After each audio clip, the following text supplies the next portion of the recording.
Gaggle, where we challenge and, if necessary, destroy media narratives. I'm George Samueli, and it is now time for the Tuesday night live stream from a very grim, very dark, very cold, bleak, sunless, lightless Budapest.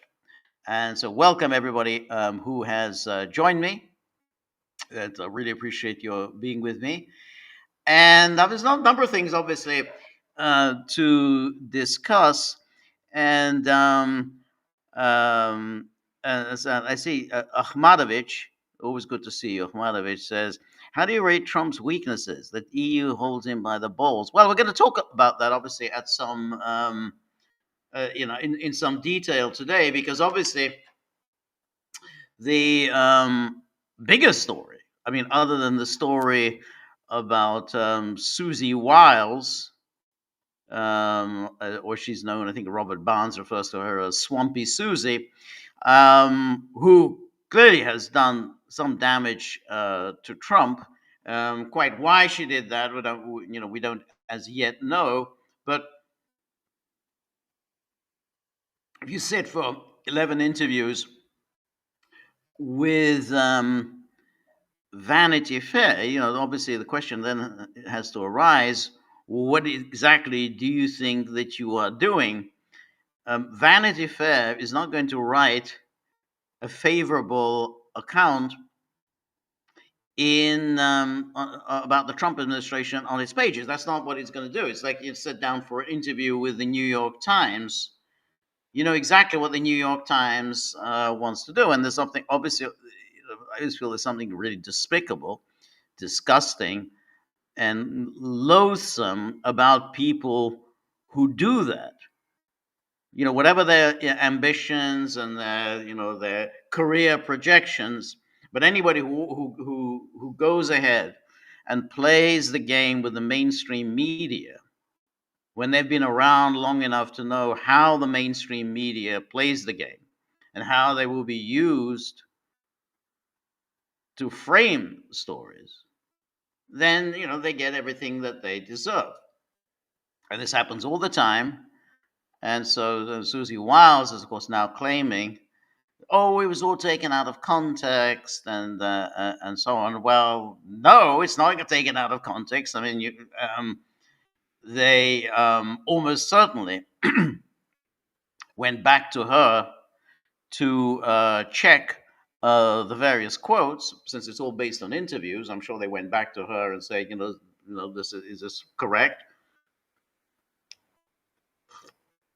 And so she had to have known how Vanity Fair would frame the story.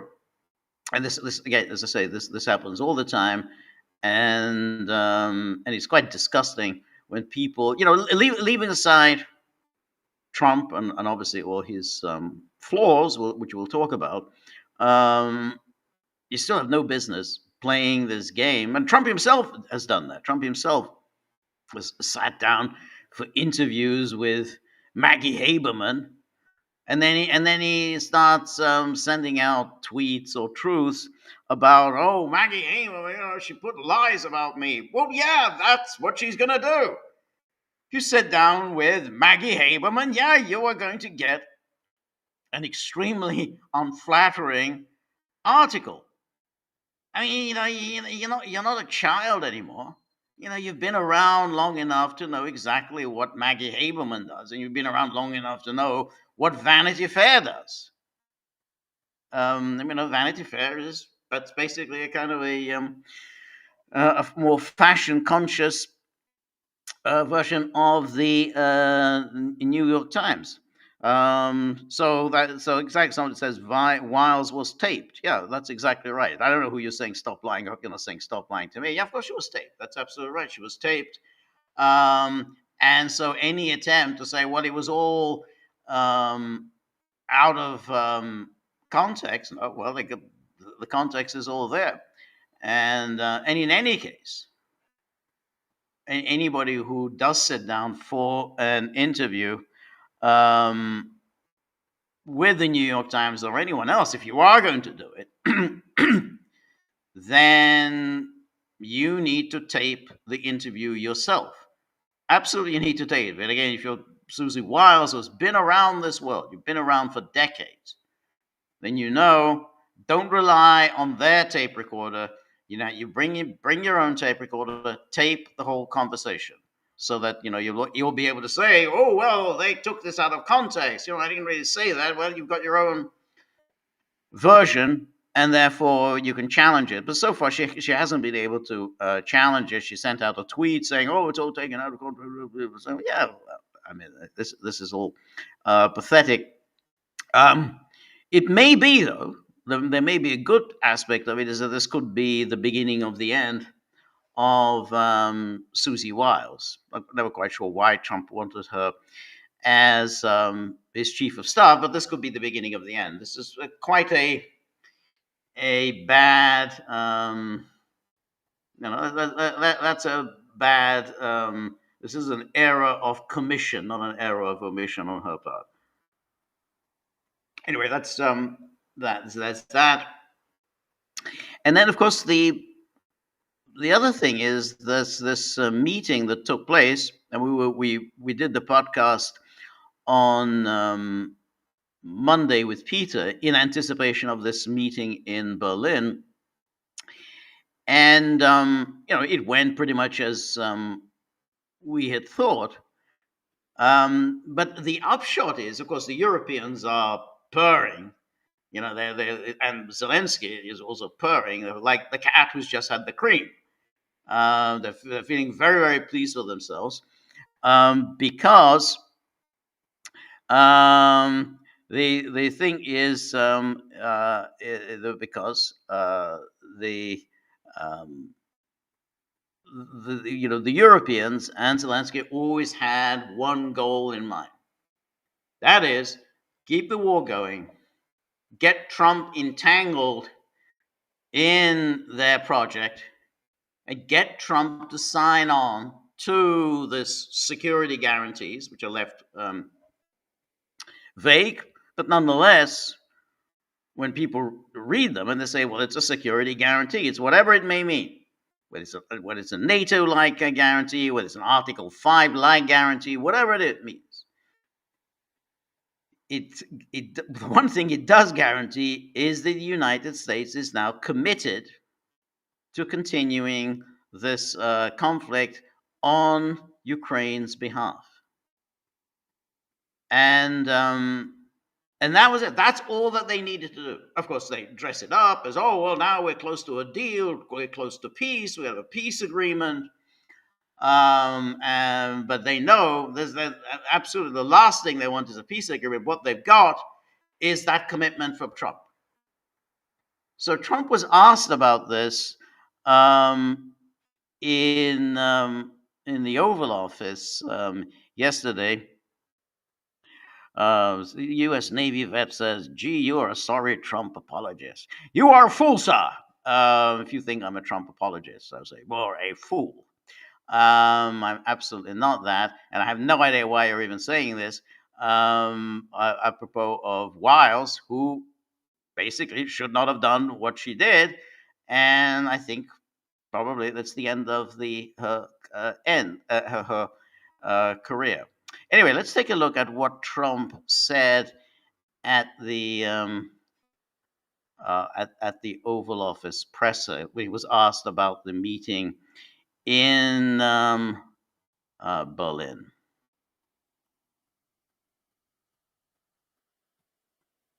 So here he is. Not a great video, but let's take a look. We had, as you know, settled 8 wars, and one was having a little problem yesterday, Thailand and Cambodia. We were able to straighten that out. There was some killing going on that shouldn't have happened. We appreciate them working to get it straightened out, and they have. The security protocols yesterday were amazing, and they have been amazing, having to do with Russia and Ukraine. And I had a long talk with President Zelensky. Also, I spoke with the heads of Germany, Italy, NATO, Finland, France, the United Kingdom, Poland, Norway, Denmark, and the Netherlands. We had very long and very good talks. And again, I think things are going along pretty well. 27,000 soldiers were killed last month. Shouldn't happen. Should have never happened. Should have never started. That war should have never, ever started. But it did, and we're trying to get it solved. That was Biden's situation. We're trying to get it done. And I think we're closer now, and they will tell you that they're closer now. We had numerous conversations with President Putin of Russia, and I think we're closer now than we have been ever. And we'll see what we can do. We want to save a lot of lives. We sell equipment to NATO. We don't spend any money, but we do want to see if we can save a lot of lives. When you're losing 25,000 to 30,000 soldiers, mostly soldiers, other people too, from towns, and like places like Kiev, various other places throughout Ukraine. It's pretty bad. Nobody's seen anything like it, actually, since World War II. But we're getting closer. We're having tremendous support from European leaders. They want to get it ended also. And at this moment, Russia wants to get it ended. The problem is they'll want to get it ended, and then all of a sudden they won't. And Ukraine will want to get it ended, and all of a sudden they won't. So we have to get them on the same page. But I think that's working along. Very good talk. One day, one of my administrators. All right, so that's the first, and then he's asked about this whole thing towards the end of the interview. Not the interview, at the end of the presser. Let's see. Now, actually, they're in Europe, and they met with those people that I called out before, the various countries, plus some others. They want to see it end, Katie. They want to see it end. They all. I want to see it end. They want to see it end.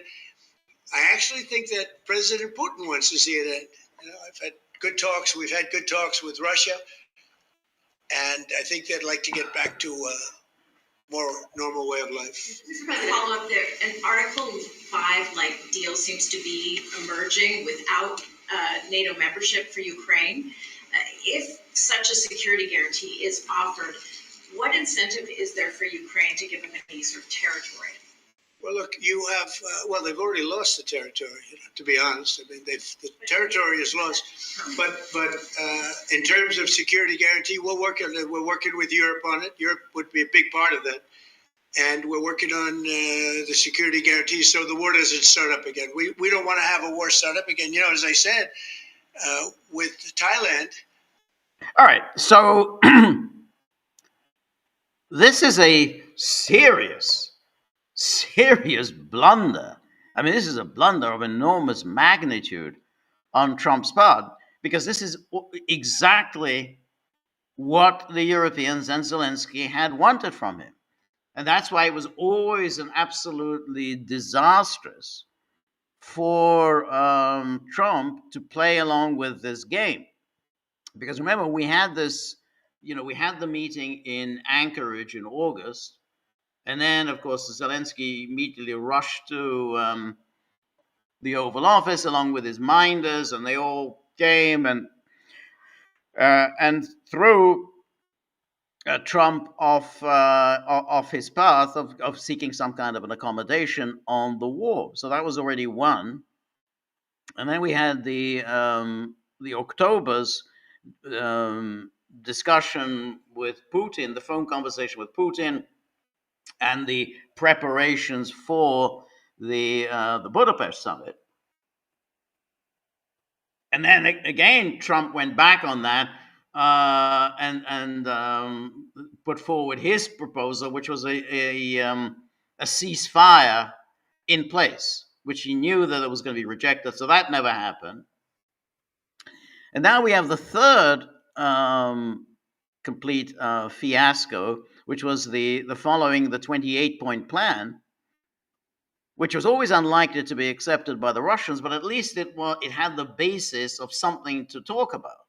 So he puts forward the 28-point plan, and it seemed like, this time he's not going to make the same mistakes as he had made before, because the most of the European leaders were in Johannesburg for the yeah, that was the G20 summit, and so they weren't able to do their usual thing of pile on and rush to the Oval Office to persuade Trump to to abandon all this idea. So, but step by step, everything that was in the 28-point plan that has been abandoned, and we have got what the Europeans wanted. This is all what they want: some form of a security guarantee. It doesn't matter. It doesn't matter whether you say, "Oh, well, Ukraine is not going to be a member of NATO." They don't want Ukraine as a member of NATO, as long as you have something called a security guarantee. As long as you have some military commitment on the United States' part for Ukraine. That's all they want. You don't have to call it the NATO membership. That's just nonsense. They say, well, at least we're not talking about NATO membership. No, it's nonsense. And in fact, this is actually a better deal than NATO membership, because NATO membership, of course, is a mutual commitment. So Ukraine would then have to be committed to going to war on everyone else's side. Ukraine would have to be committed to go to war on Sweden's side, on Montenegro's side, and so on. So now it's just that everybody else is committed for Ukraine, but Ukraine doesn't undertake any obligations of its own.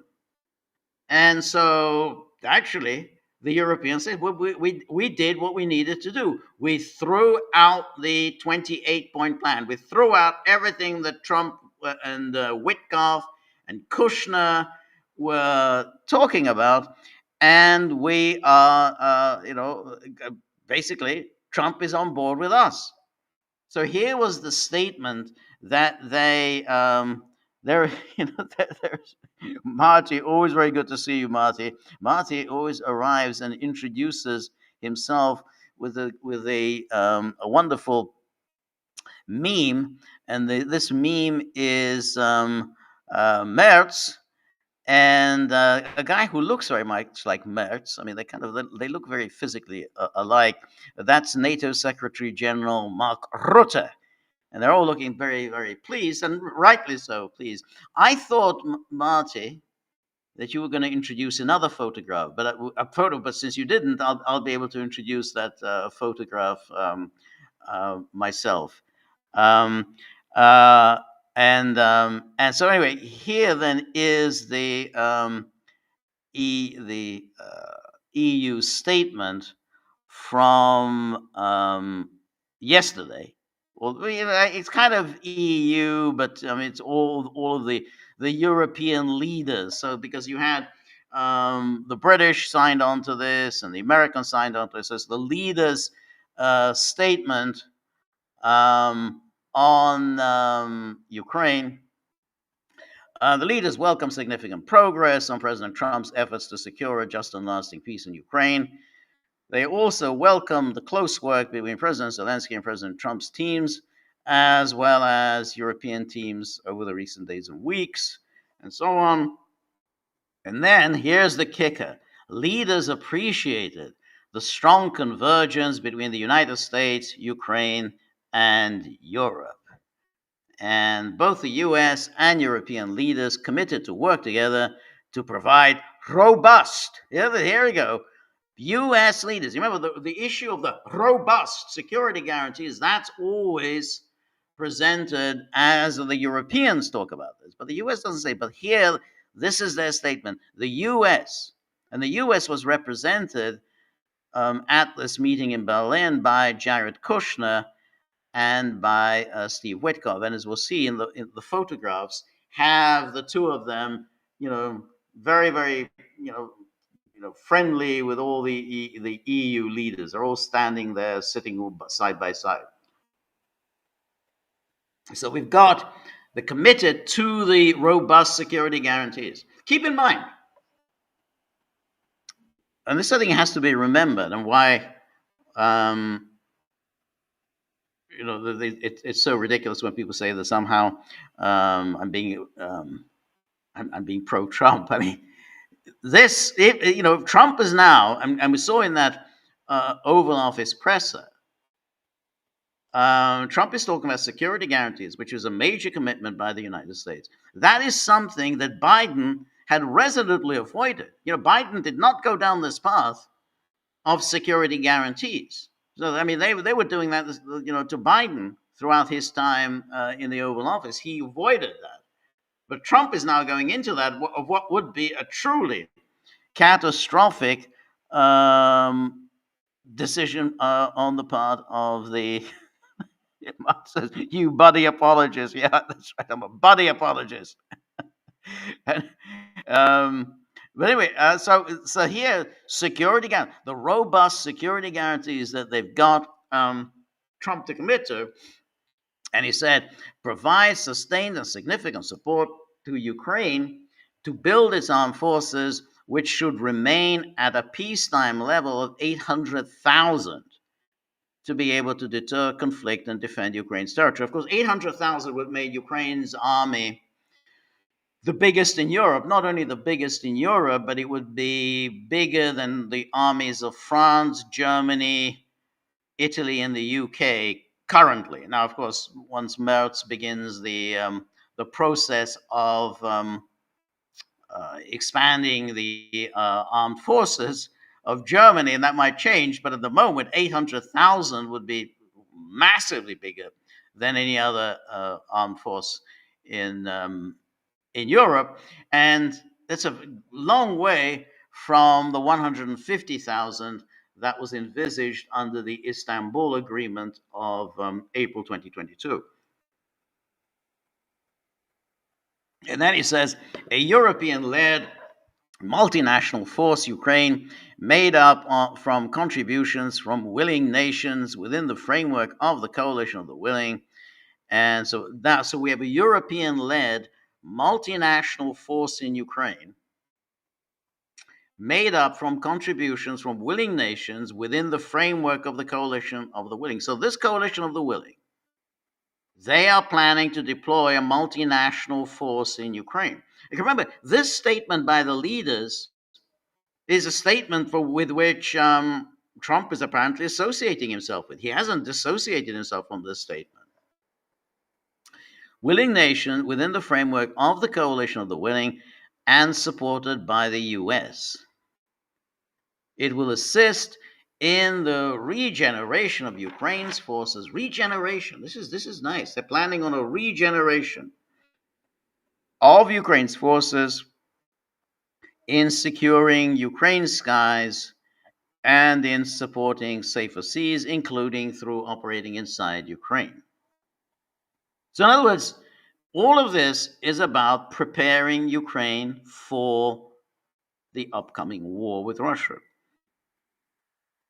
A US-led ceasefire and monitoring and verification mechanism with international participation to provide early warning of any future attack and attribute and respond to any breaches, along with a deconfliction mechanism to work on mutual de-escalatory actions that can be taken to benefit all parties. A legally binding commitment subject to national procedures to take measures to restore peace and security in the case of a future armed attack. These measures may include armed force, intelligence, and logistical assistance, economic and diplomatic actions. All of this is part of that robust security guarantees, and of course, a major military presence of the coalition of the willing, including the United States. Invest in the future prosperity of Ukraine, and so on and so forth, and taking account the need for Russia to compensate Ukraine. So Russia will need to compensate Ukraine for the damage caused. In this way, Russian sovereign assets in the European Union have been immobilized, and then strongly support Ukraine's accession to the European Union. Now, right away, this, which is, they're all very excited about hailing this will guarantee that, of course, Russia will reject this plan. I mean, essentially was security guarantees, 800,000 armed force, multinational force with under the auspices of the coalition of the willing, United States, part of the security guarantees, and then of course using the assets to uh, finance Ukraine. They know perfectly well Russia's not going to accept this. I mean, it's a joke. But the propaganda from the Europeans is so intense that they're managing to persuade the world that this is a peace plan. We've got a peace plan here. This is peace. We've got peace here. Um, and this is where the problem is, which is that Trump has allowed himself to be manipulated by the Europeans. It was always obvious that once you go down this path of bringing in the Europeans, taking them as a party to the negotiations, when they didn't deserve to be a party of the negotiation because they have no interest in peace, but making them a party to the negotiations when you know that they're not interested in peace, when you know that they want war, was guaranteed that you were going to come up with a proposal that will be totally rejected. It's absolutely idiotic and pointless. But now Trump is associated with himself with this. And now, of course, the Europeans are purring and are waiting for Trump's next move, which they hope will be to send more military hardware to Ukraine.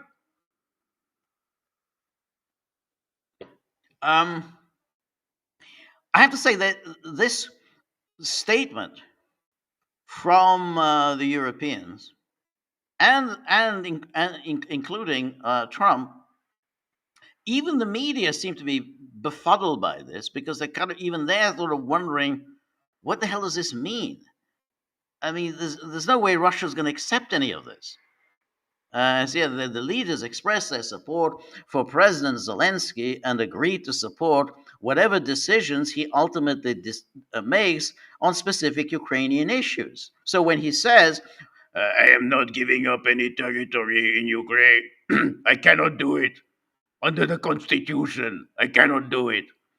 And they say, well, what if he can't do it? He can't do it. I mean, the Constitution says he can't do it. I mean, if the Constitution says he can't do it, then he can't do it. So we support your decision. They reaffirmed that international borders must not be changed by force. Decisions on territory are for the people of Ukraine. Okay, so in other words, no concessions on territory, robust security guarantees, and all that you need now to put the icing on the cake is, of course, the unconditional ceasefire immediately. And decisions on the territory for the people of Ukraine, once robust security guarantees are effectively in place, they agree that some issues would need to be resolved in the final stages of negotiations. But of course, there's nothing to resolve because, as that person who asked Trump kind of pointed out, well, now that you've given the security guarantee, why should Ukraine make any territorial concessions? It's a very good question. But now that they've got what they wanted, why would they make any concessions? And this is the whole point. Zelensky now has no incentives to make any concessions. He's got what he wanted. He's got the security guarantees, at least on paper. I mean, we'll see what it amounts to. But that's what he wanted, was the security guarantees. And now there's already talk. He's going to bring it up before the Senate. They're going to make this a kind of a binding commitment on the part of the United States. The Senate is going to vote on this. Here, they were also clear that any deal should protect the long-term security and unity of the Euro-Atlantic and the role of NATO in providing robust deterrence. We've got the robust again. It's robust deterrence. So that's that again. So that's that we have to get America even more firmly entrenched within the remilitarized Europe. They stated that any elements affecting the EU and NATO will be discussed among the EU and NATO members respectively. It is now incumbent upon Russia, yes, here we go, to show willingness towards a lasting peace by agreeing to President Trump's peace plan. This has nothing to do with President Trump's peace plan. What they've done here is they've substituted, what was originally Trump's plan with their own plan. But they're calling it Trump's plan because he's so bloody, naive and so weak and has allowed himself to be manipulated in this way. So they're calling it Trump's plan. Yeah, all right. If you want to call it your plan, sure, it's Trump's plan. And to demonstrate their commitment to end the fighting by agreeing to a ceasefire. So they've got it. Everything is there. They've got the ceasefire. They've got the no territorial concessions, and they've got the robust security guarantees, and they've got the seizing Russia's sovereign assets, using all of that money for Ukraine. That's it. That's it. They've got everything. I mean, it's just an amazing. They went there, Witkoff and Kushner. They went there and completely lost everything. I mean, you go in there, it's like you go into a room to play cards and you got cleaned out. Everything you came with, you just got cleaned out. You're left with empty pockets. Leaders agreed to continue to increase pressure on Russia to bring Moscow to negotiate in earnest. And then here is they all committed to work on rapid further progress in the coming days, jointly conclude and endorse an agreement for a lasting peace. All right. And then here's Bundeskanzler Friedrich Merz, who obviously is over the moon about this. He says, for the first time since the war began, a ceasefire now seems possible. That is a flagrant, utter, total, ridiculous lie. Why is a ceasefire now possible? You know perfectly well that this is going to be rejected. So what does he mean, a ceasefire now seems? Of course, he doesn't mean that a ceasefire is possible. What he's got is now a threat from Trump,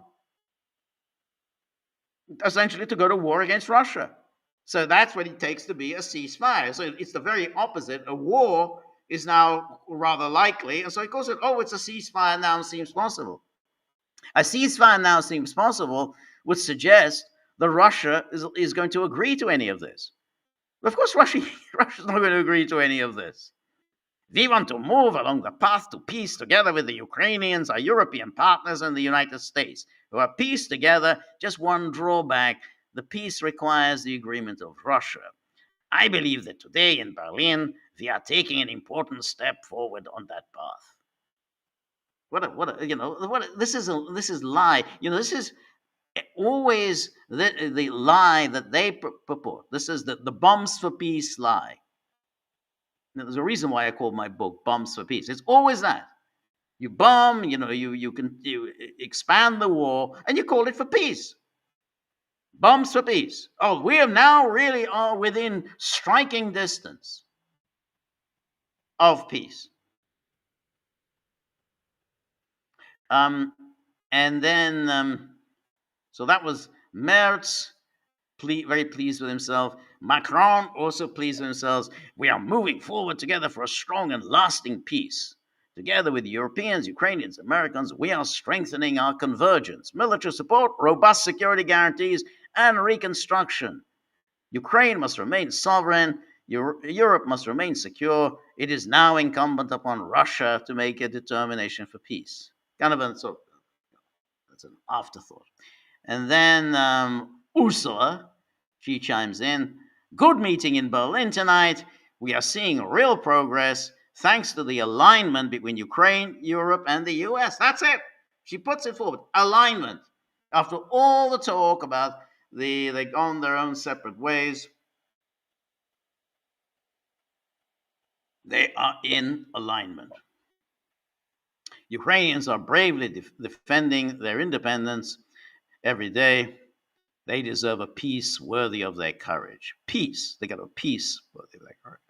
And then Kaja Kallas, who then puts forward this new commission to hand over some money to Ukraine. There's always something, how do we get money from the Russians to hand over to Ukraine? So this is the Claims Commission. And now this was a picture that I thought Marty was going to introduce himself with this picture, because if you look at Callas, look at the Callas's expression on her face as she gazes adoringly at Zelensky. I mean, she's got her arm around him, and it looks in that picture as they're about to have engage in a passionate kiss. I mean, they're obviously extraordinarily excited by what has transpired. They couldn't believe the way Trump, Witkoff, and Kushner just rolled over. I mean, they were expecting some resistance. They got none. And the Journal, Wall Street Journal, writes, U.S. offers Ukraine security guarantee in bid to break peace talks deadlock. How can that break the deadlock when it's guaranteed not to get anywhere? And there's the picture, the class photograph. So notice right in the front, right in that front row, there's Zelensky, there's Schmerz next to him, and on the other side is Witkoff and Jared Kushner. There it is. So they're all on the same page. Witkoff, Jared Kushner, Merz, and they're all in agreement here. The U.S. pledged to protect Ukraine from any future Russian attack, U.S. officials said, offering to support European security guarantees and seek Senate backing. This is what the Senate backing for Washington's promised role, which it hasn't yet publicly detailed. The American pledge, which Russian officials are likely to dispute. So, here, as I said, the media have been better than the Trump people, frankly, because even the media are asking, well, yeah, and where is this going to go? I mean, if the Russians are not on board, then this is all quite pointless. The American pledge, which Russian officials are likely to dispute, came on the second day of talks in Berlin among the US, Ukraine, and European leaders and top officials. It remains unclear to what extent Washington would militarily intervene. And then the shift could lift one of the biggest obstacles to Kiev signing up to a peace deal with Russia, but a bigger hurdle remains over territory. Still unresolved is the issue of which contested territories Kiev would keep and whether Ukraine would withdraw unilaterally from an area of the Donetsk region that it currently controls. Well, the answer is they won't. Zelensky made this clear. The Europeans made this clear. The leaders made this clear. They're not going to withdraw from anything. Why would they? They've got the security guarantee. They've got the guarantee from the United States, which is what they wanted. They've got the guarantee that they basically will have the Americans in their corner, come what may. Why would they make any concessions? And Zelensky's been upfront about it, as were the leaders upfront. We're not giving you anything. European officials have for months offered Ukraine security guarantees to deter a future Russian attack, but they have stressed the need to have some form of US help to backstop those plans. The backstop, as Keir Starmer would put it. European officials have advised Ukraine to tread carefully in agreeing to other major concessions until they had locked in clear US military support. Yes, but that's well, tread carefully. They don't make any major concessions until you get the military support. But once you have the military support, then you don't need to make any major concessions. I mean, it's an obvious thing. Yeah, don't do anything. Don't make any major concessions until you get the security guarantee. But once you have the security guarantee, why would anyone make any concessions? You've got what you wanted. The US officials said they had secured consensus with Ukraine on 90% of the issues being discussed after 8 hours of face-to-face talks on Sunday between Zelensky and Witkoff and Kushner.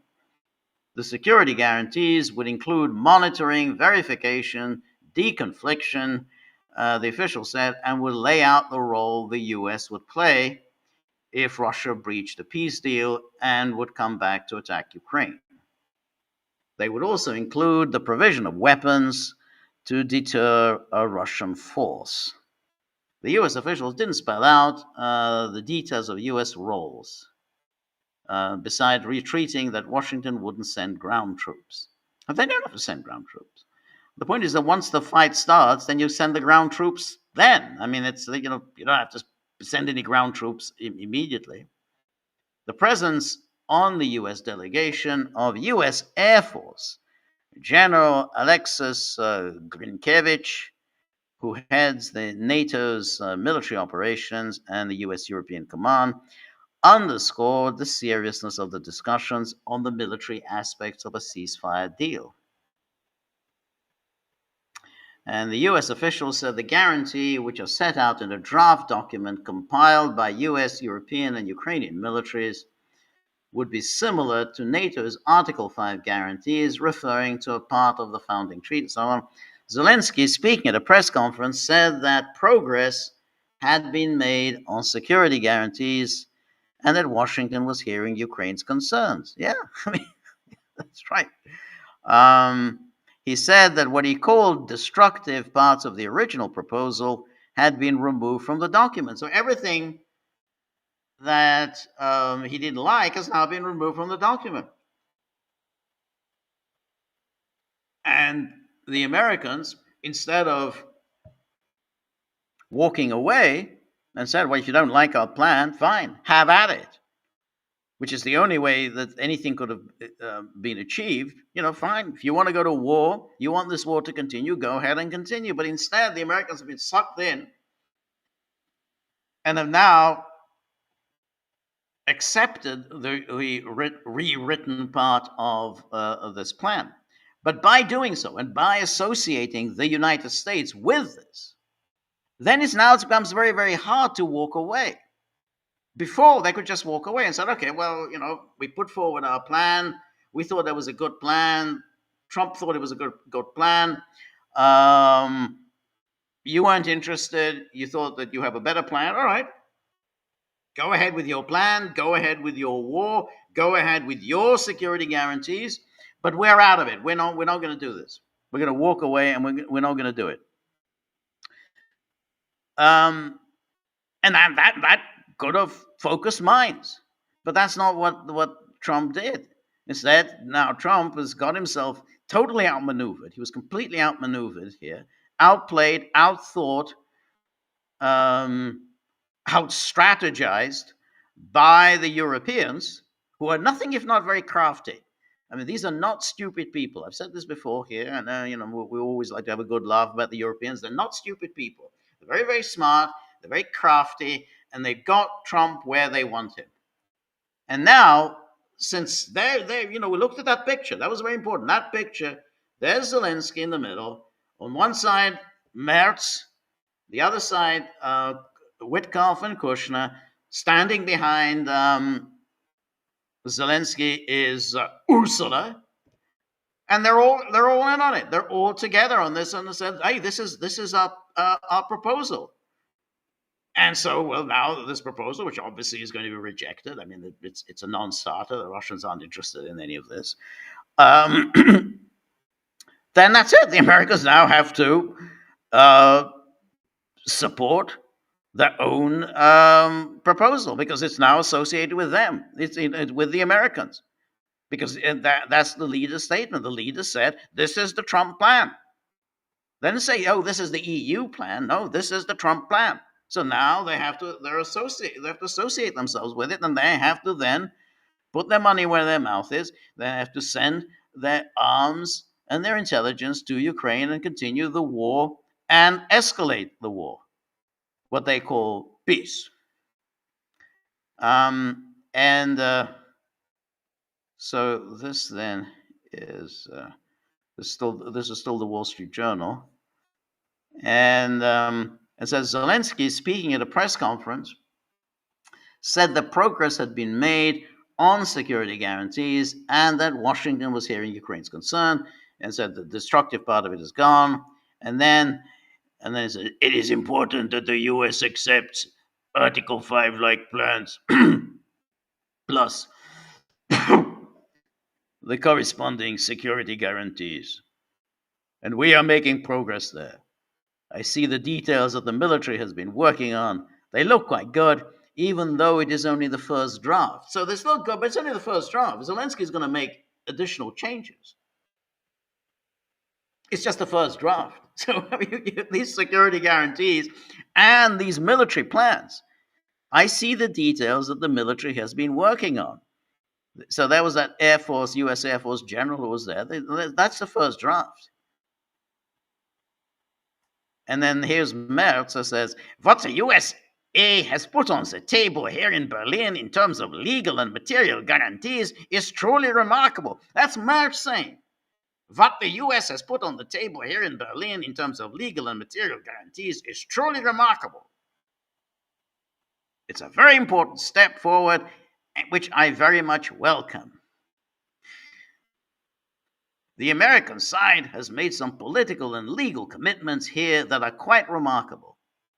So it says he says twice now, remarkable, truly remarkable. What the US has put on the table here in Berlin in terms of legal and material guarantees is truly remarkable. It's a very important step forward, which I very much welcome. The American side has made some political and legal commitments here that are quite remarkable. So the Americans got nothing in Berlin. I mean, Kushner has always been an absolute twerp and a jerk and everything. Kushner went to Berlin with Witkoff and basically gave away everything. And then, where are we? Yep. Trump allies include Lady Lindsey. Trump allies, including Senator Lindsey Graham, have been encouraging the White House to send a package of security guarantees to the Senate for a vote. So it's moving along at a nice clip. So we've got the deal in Berlin, and now Lady Lindsey says, yeah, just send along this package of security guarantees to the Senate, and I will guarantee you the Senate will vote to approve. Their approval would send a strong message that the U.S. stands with Kiev, regardless of who sits in the Oval Office. I think if you've got a security agreement that Ukraine could support, so that's all that matters. I think if you've got a security agreement that Ukraine could support, that would prevent a third invasion, and that was part of a peace deal, you'd get a big vote in the Senate. Graham said in an interview, if Ukraine is for it, Europe is for it, I think you'll get most Democrats, and if Trump is for it, you'll get most Republicans. So that's it. So they're all getting ready, essentially, to sign off on an American commitment to go to war against Russia. It's absolutely that's what this is. And but Graham said the vote wouldn't necessarily turn the security guarantees into a treaty with Ukraine. It would be a congressional blessing, statutory in nature, that would survive Trump. Resolving differences over territory still looks very complex, but of course that's now neither here nor there because they've got what they wanted. That's what they wanted. There was the security guarantee. The U.S. is pushing to create the demilitarized economic zone, blah, blah, blah. Ukraine has pushed hard against withdrawing troops, not going to happen. But Russia has vowed to win complete control of the Donbass. And then here's the Times also even the Times seems somewhat surprised by the speed of Trump's collapse. Ukraine and allies agree on security guarantee for peace proposal. The United States, Ukraine, and Europe have agreed on the NATO-like guarantee for the future security of Ukraine. And then 2 U.S. officials said on Monday, as they tried to come up with a revised peace proposal that would deter future aggression and still satisfy Russia. Yeah, that's going to be a tricky one. After 2 days of talks in Berlin, the American officials told reporters they had resolved or significantly closed gaps on 90% of their differences on the 20-point draft agreement to end the war. What is the 20-point draft agreement? No one has seen this. This is just simple. It's just a fantasy that was created by the Europeans and Zelensky. We had the 28-point plan, which we saw, but no one has ever seen this 20-point plan. But they acknowledged that the question of where to draw a new Ukraine-Russia border in the Donbass, where much of the fighting continues, was unresolved. Most of the conversations of the past 2 days, officials said, focused on the security guarantee, which is intended to deter Russia from invading Ukrainian territory again in the coming years. But you see, the point about the security guarantee, and this is why it is, that it is what it says. It's basically a blank check. You can say, oh, it's just to deter Russian aggression. No, it's a guarantee that if there's war, then the United States, the Europeans are going to come in and fight the war on Ukraine's behalf. That's what everybody understands a security guarantee to be. Because, of course, the classic case of the security guarantee was, of course, the guarantee that Great Britain offered Poland in March 1939.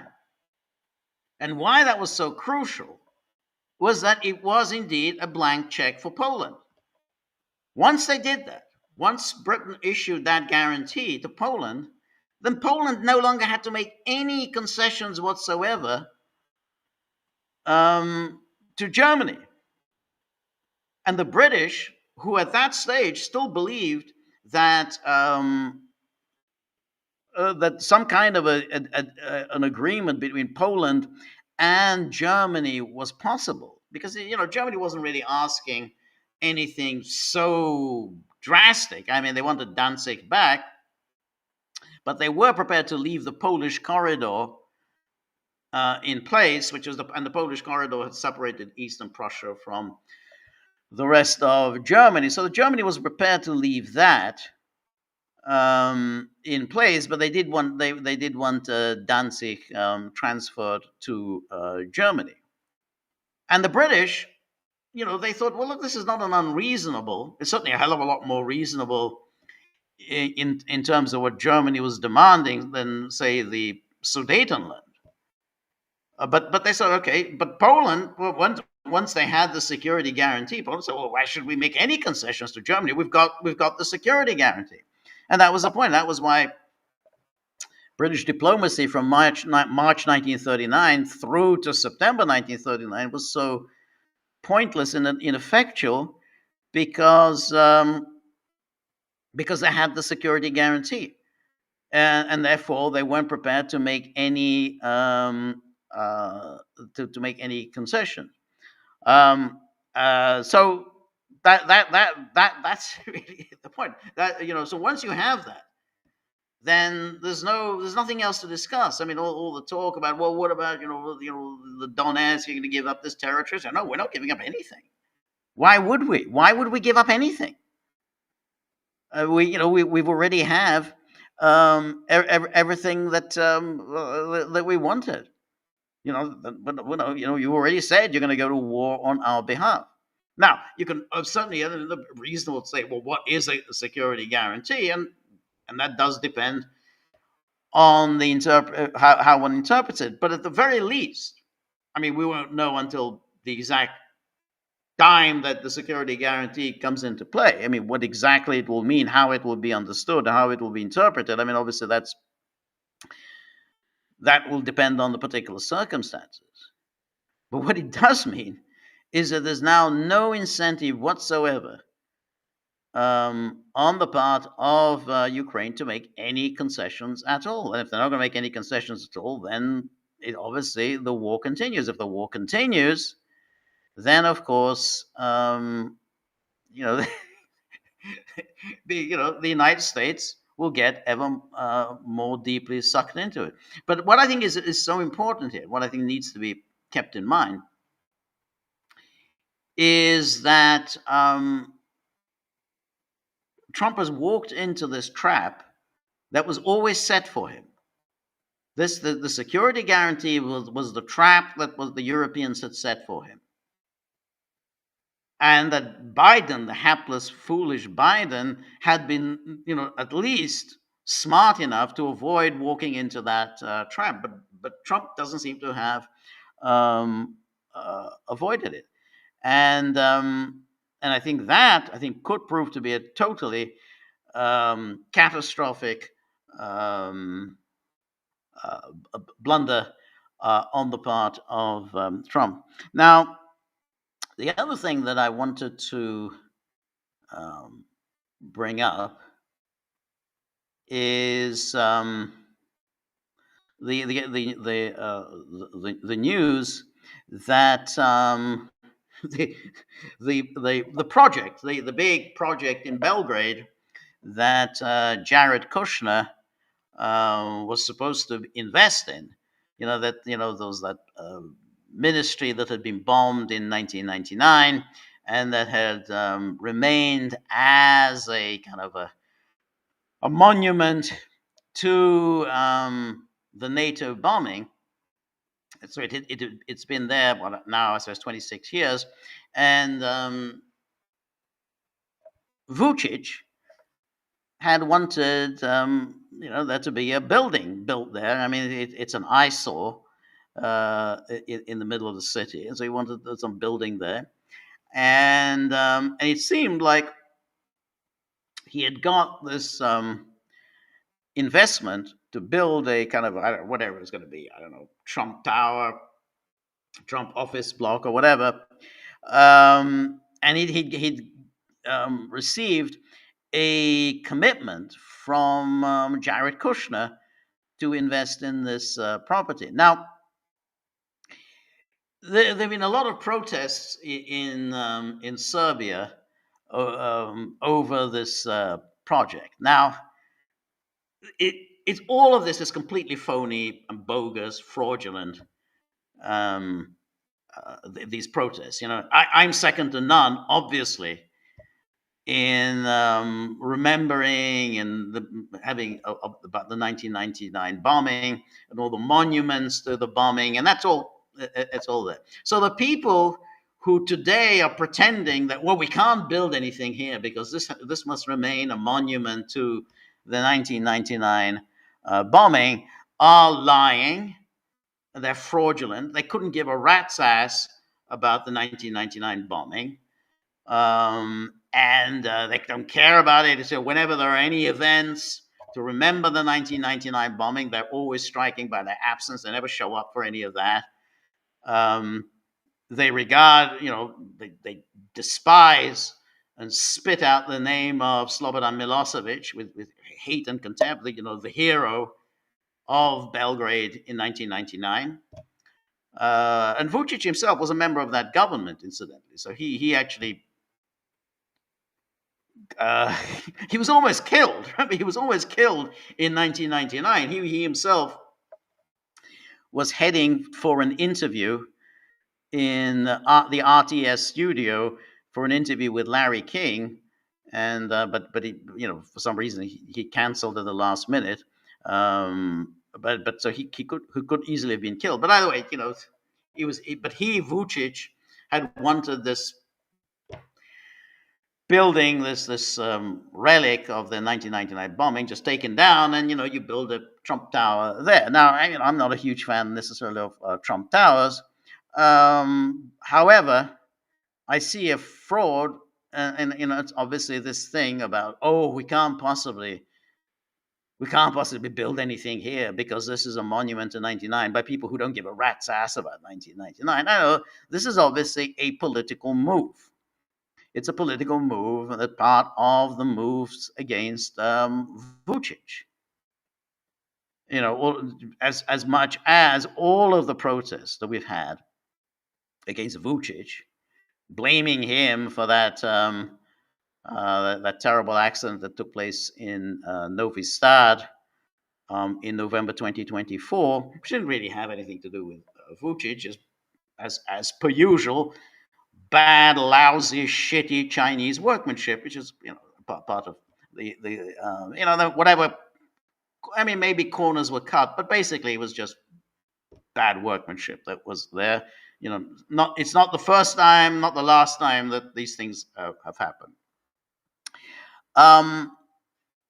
But this whole thing, these protests about building anything out at this the site of this bombing are obviously driven by politics. And it now seems as if Jared Kushner is walking away from the project. So here is, well, first of all, there was the story in the Wall Street Journal. And here we have that's just Jared Kushner's plan to build a Trump hotel in Serbia is running into resistance. Deal to redevelop site bombed by NATO becomes quagmire for US president's son-in-law. For more than 2 years, Jared Kushner has sought to build a Trump-branded complex of towers in a central Belgrade site once bombed by NATO, but the plans have run into a load of local resistance. Moves by Vucic's government to advance the project have sparked an outcry among opposition lawmakers. Thousands of protesters have taken to the streets, and students and activists vow to occupy the property when the bulldozers move in. You know exactly. Now, why are they protesting? They are not protesting because they feel so strongly about the 1999 bombing. You can absolutely be sure these people do not feel strongly about that bombing. You know, they despise the government that was in charge during the time of the 1999 bombings. They despise that old Serbia, you know, Milosevic, who resisted NATO. So the whole idea that they feel so strange. So because these are the people who are actually for the EU, the very EU that supported the 1999 bombing. These are pro-EU characters. These are all pro-NATO characters. So this is all a fraud. A special prosecutor threw a wrench in the process, arresting a government official for allegedly forging documents and launching a wider investigation. In response, the ruling parties sidestepped the inquiry by passing 2 quick-fire measures in Parliament, stripping protected status from the site and numerous other old civic buildings. Opponents decried the move as unconstitutional and corrupt, saying Vucic's government is trying to win favor with the US, the Balkan country historically close to Moscow, but with many ties to Western Europe, has plenty of things it wants from the Trump administration, such as lifting sanctions on its sole oil refinery. Well, that's another problem, of course, and we talked about that, which is that they're under sanction with on this question of the oil refinery, because this oil refinery, you know, this major oil company in Serbia, NIS, is majority owned by Gazprom, and the United States has wanted Gazprom to be removed from its ownership. Now, the Russians obviously aren't really willing to do that. The Russians aren't willing to give up their majority share ownership because they said, "Hey, you know, we built this industry. We don't want to give it up." But as long as they retain that majority ownership, then of course this will be under sanction by the United States, and that means other countries eager to curry favor with the United States, such as Croatia, which funnels oil to the oil refinery, to the NIS oil refinery, say, well, we can't possibly, hey, it's under sanction, we can't provide you with oil. So it's amazing, you know, I mean, how they write this sneeringly about how Vucic is trying to curry favor with the Trump administration by through having this Trump Tower built there, but nobody else gets condemned. I mean, the countries that now suddenly are eager to cooperate with the sanctions regime, such as Croatia, well, we can't, you know, sorry, we just can't provide you with any oil because you're under sanction. You know, hey, that's it. That apparently, so that isn't currying favor with the Trump administration. Um, but so that's again further pressure that the administration is applying against uh, Vucic, and then here this continues. Um, you'll call it an investment. We call it high treason. Marinika Tepic, a leading opposition lawmaker, said in Parliament. Oh, high treason! High treason! These are the people who handed Milosevic over to the ICTY without batting an eye. Now, this is high treason that you're planning to build a hotel, on what is basically just a relic. I mean, there's just nothing there. It's just simply a bombed out building. I mean, just leave it. Oh, this is a relic. This is a monument. We must leave it here. Vucic said the Kushner deal has nothing to do with politics, but is about the overhauling of a downtown eyesore, which it is, that the government has tried for years to redevelop. Milosevic was overthrown, but the site still resonates as a symbol of national identity, particularly on the political right, complicating efforts to remake it into a memorial or private commercial development.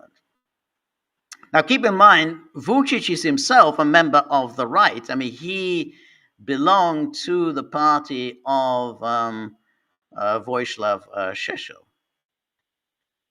And then, so anyways, the critics from all sides therefore found plenty to dislike. Left-wing politicians call it a giveaway of a public asset.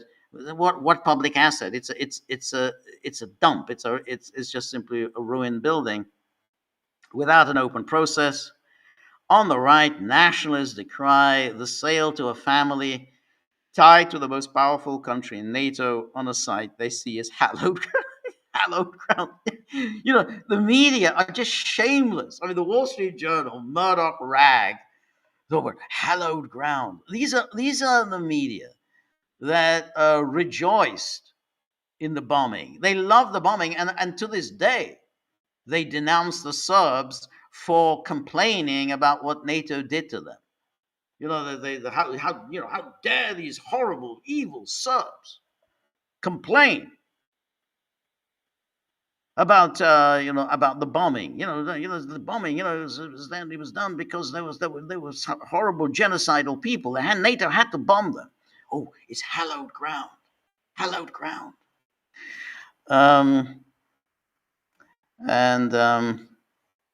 So let's continue here. Serbian opponents are now appealing to the country's constitutional court to block the recent legislation. Government officials, meanwhile, are moving to put new restrictions on the office of the special prosecutor who upended the approval process. So this is the familiar routine of lawfare. The special prosecutor just steps in and starts indicting politicians. Activist Georgi Miketic said he works with a network of nearly 300 people who monitor the site, watching from windows, patrolling late at night, and occasionally sleeping in a camper van. What are they looking for? They want to spot the demolition crews coming in, then sound the alarm to student protesters. Student protesters, because they are so upset. These students are so upset about what happened in 1999. Student protesters, preservationists, and other activists who plan to occupy the site. Multiple similar efforts slowed big Serbian government-led projects in recent years, but ultimately didn't stop them. And then Miketic said the fight won't be waged through the institutions, it's more on the streets. And then here, and this is very funny, this is the European Parliament. This is the European Parliament report on the Serbs. And it says, expresses grave concern. Oh, the European Parliament expresses grave concern about the increasing political interference in heritage protection in Serbia, including the removal of protected status from cultural monuments and the disregard for legal procedures governing their preservation, as in the case of the Generalstab Modernist complex. So this is the European Parliament, the same parliament that continually condemns the Serbs, that obviously always denounced the Serbs in the 90s, has thoroughly endorsed, supported the NATO bombing. And here they are expressing their concern. Imagine this, expressing their concern that the Serbian government wants to take down this monument to NATO's bombing that must be preserved, it must be protected. The same NATO bombing that they're always cheering on and supporting, that they want to take down this monument to the bombing, including the removal of protected status. It's protected status. It's a cultural monument. Don't you know? It's a cultural monument.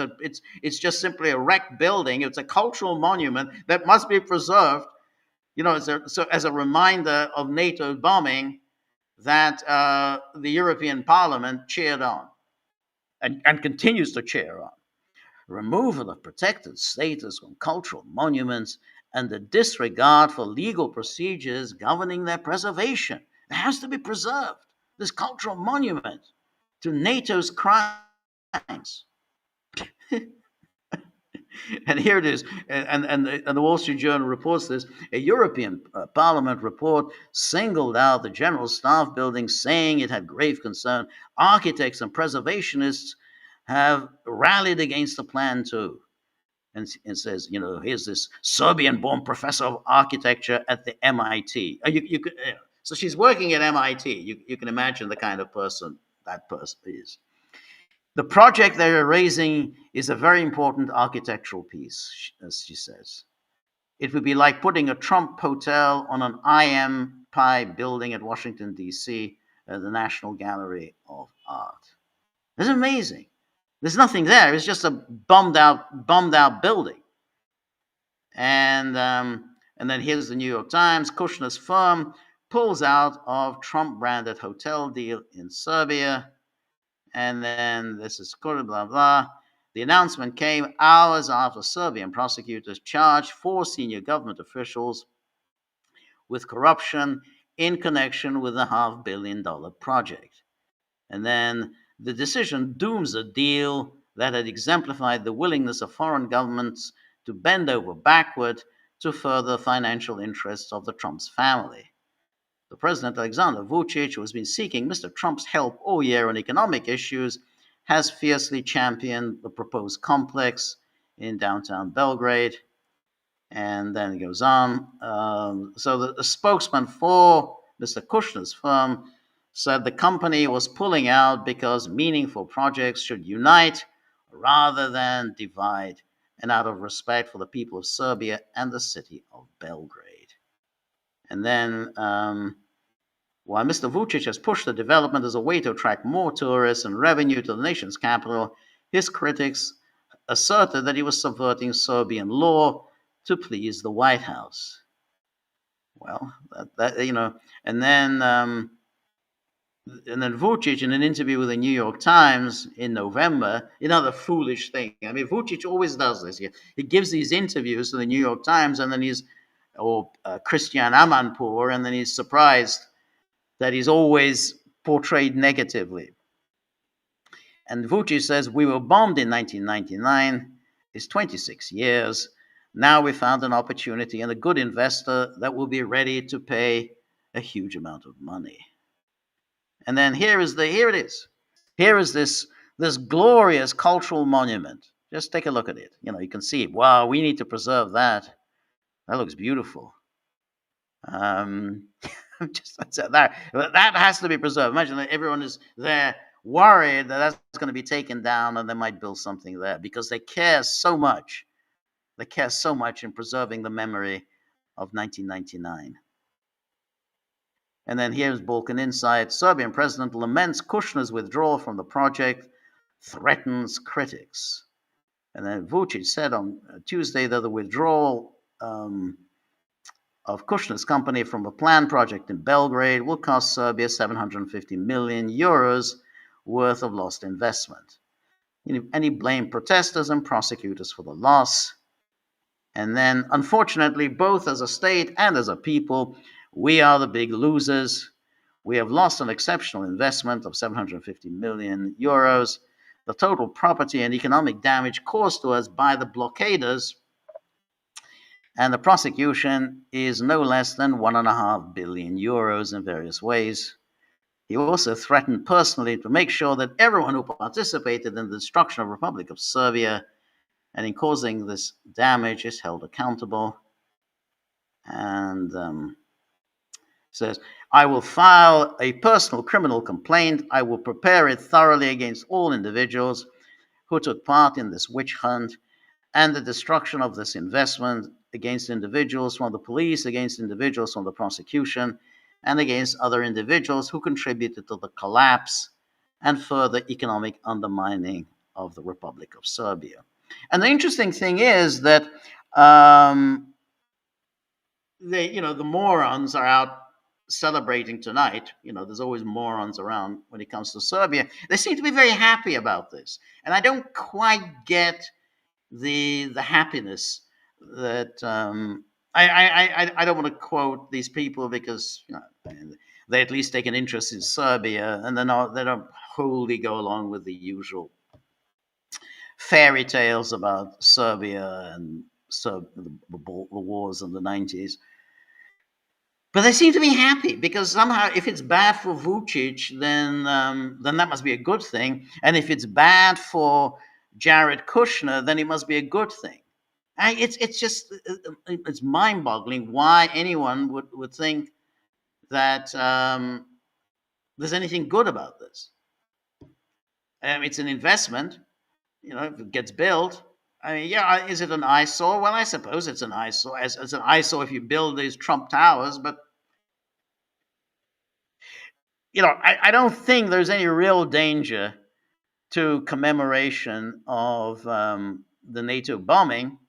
If you want to commemorate the NATO bombing, you can do so. A lot of ways you can do it. You can buy my book, for one thing. I mean, that would be a very good way to commemorate it.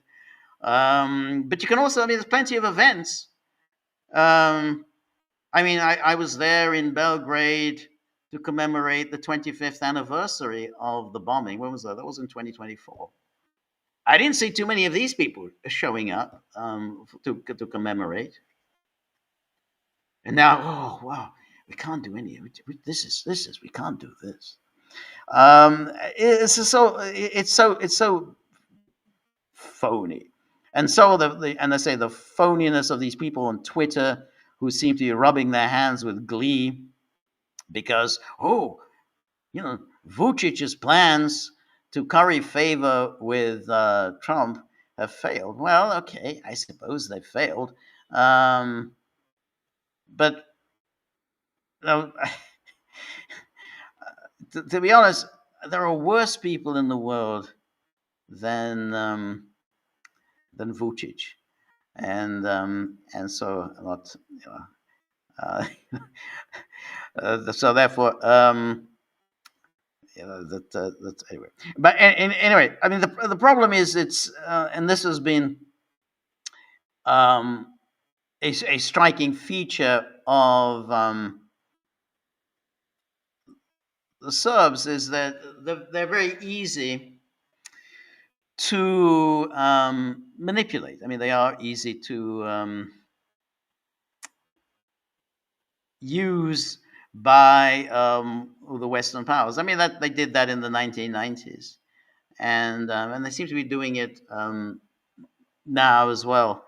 And I think it's very unfortunate. Anyway, let's take a look at the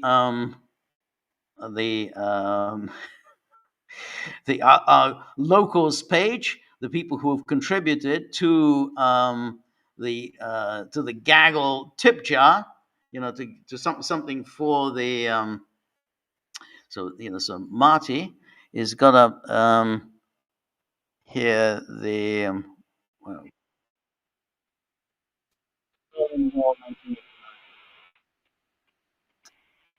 David Hasselhoff at Berlin Wall, 1989. Okay, all right, I'll take a look at that. Um, so thank you so much, Marty. Really appreciate it. And then we have, um, that's very good. And then Anne Marie, always very good to see you.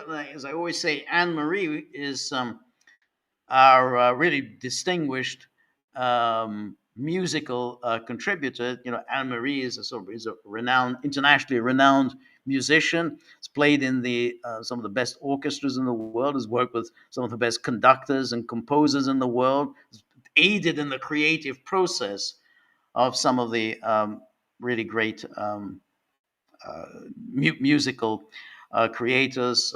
She's written about this on our pages, and so we're really very fortunate to have Anne Marie to contribute to the Locals Board. Always very interesting, very insightful commentary on the musical pieces we publish here, because she writes about the musical pieces with real knowledge about the music, and the sort of the knowledge that comes from actually having played the pieces that we post here. Some very difficult pieces.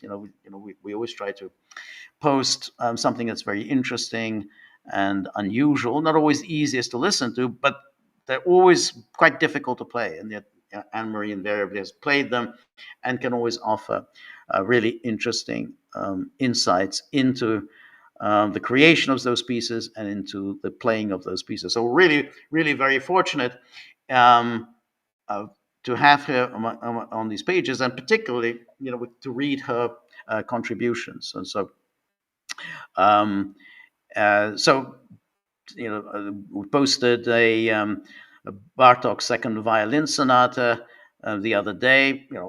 I hope at some point Anne Marie will have the time to provide us with some insight into that piece, because I'd really be very interested. I offered a little bit of kind of background information on the piece, but Anne Marie can give so much more, much more of an insight into into that piece and into Bartok's work as a whole. So really looking forward to that if she has the time. But just do read everything that she has written for us. About recently about Saint-Saëns' second piano concerto. Read about what she's written about Mozart's Jupiter Symphony. So it's really, really, we're really, really very grateful to have Anne Marie among us. And thank you so much, Anne Marie, for your always your invariable generosity in your contribution. So thank you, appreciate that. And so then we have Marty with his buddy. Yeah, yes, the buddy apologist. I'm definitely a buddy apologist. Yes, and and then Marty is. Let's see. Here we have the uh, this is Butterfingers. So this is Schmerz. Let's see. I mean Butterfingers. Let's see, I can see this is. Let me look at this photograph. So this is Schmerz shaking hands with Witkoff. What? God, Witkoff is just such a buffoon. I mean, I have tried to take a more positive view of Witkoff, but he probably means well, but he's been completely outmaneuvered, and that means essentially Trump has been outmaneuvered by the wormy Europeans, by the Schmerzes. Um, so this this was a dismal performance in Berlin. Yes, thank you, Marty, as always, and thank you for all of your hilarious contributions on our Locals Board. Always very entertaining. Whenever Marty posts anything, it's going to be really funny. Cynthia, now Cynthia is a resident film commentator, critic, with an amazing encyclopedic knowledge about cinema, history of cinema, filmmaking, all aspects of film production. And she always contributes so much to the film screenings that we have every week. provides us with amazingly detailed and fascinating background information on the films we screen, and it's just an amazing learning experience. And for me, I mean, I can post the films, but I don't know anything like as much as I would love to know. And then Cynthia, helps us out. So um, she really outdid herself with yesterday's screening when we had the German film Das Boot, a long and very difficult film in many ways. And so, we have that. It's up on the locals board. So please, everybody, you can watch that film. It's free if you're a member of our board. But as you watch, take in Cynthia's really learned background briefing information about every aspect of the film, and indeed about the history of the submarine warfare in World War II, the Battle of the Atlantic, which is obviously featured in Das Boot. So she provides us with a lot of information on that, provides us with amazing information about just the making of this extraordinary film. So enjoy the film, but you can enjoy it especially when you read Cynthia's commentary. So I know I'm going to be reading it again because there was just so much there that I couldn't absorb everything on first reading. So I'm going to come back to it and just to study what Cynthia said so much more. So it's a real it's a real treat for us to have this here on our board. Nobody else, no other board provides anything like that, and for the screening of such classic movies and so much learned and informative commentary to go with that screening. So that's just unique to the Gaggle, and so I urge everyone to join the Gaggle. Become a member. It's not expensive, and you just get so much more. So you get Anne Marie's musical commentary, and you get Cynthia's film information, briefings, film descriptions and judgments and critiques. So everything you get as part of the Gaggle membership. So we have a very high quality membership here, as you can see on the Gaggle. Very talented people, very industrious people, very smart people. So if you join the Gaggle, you're going to be in very illustrious company. Anyway, thank you so much, Cynthia. And where Cynthia says, Trump claims he wants peace with Russia. Yeah, yes, he says that. But how can anyone possibly believe that? When there's substantial evidence out there that the U.S. is directly behind the attacks on Russian tankers and ships in the Black Sea. Yeah. I don't know how the Russians can stand the endless duplicity coming out of Trump's mouth. I certainly couldn't. That is actually a really interesting point because they, ever since Trump came to power during his second term, the Russians have not only not criticized Trump in the way that they criticized Biden repeatedly, they not only have not criticized Trump, they have, on the contrary, repeatedly said that Trump, unlike Biden, Trump, unlike any other leader of the Western world, any other European leader, understands Russia's position. He understands what Russia wants as part of the peace agreement, and that he understands what the root causes of this conflict are. So they've always heaped praise on Trump, even though, as Cynthia says, all of these attacks that Ukraine has engaged in could not have happened without the direct involvement of the United States. And the Russians have said this repeatedly. Ukraine does not have the capability to launch these very directed targeted attacks. It has to be provided with satellite targeting by the United States and satellite guidance by the United States. So they know this, and yet the Russians have to this day continue to say Trump is someone we can work with. Trump is someone we respect. Now, I can't say I fully grasp what the logic of Russia's thinking here is, other than they kind of think that Trump is the best that we've got. And if we don't have Trump, we're going to get somebody worse. We're going to get a Democrat or a kind of Lindsey Graham style Republican. And that essentially Trump is the only one really who we can work with, because Trump, I think, has said, and he has said things in the past that would suggest that he did understand Russia's position. I mean, he did say NATO expansion is a very bad thing. I mean, if I were the leader of Russia, I wouldn't want NATO on my borders. I mean, Trump has said that. Biden didn't say that, and no Schmerz and Macron and all the rest of the clowns, they've never said anything like that. But Trump did say that, hey, I wouldn't want NATO on my borders either.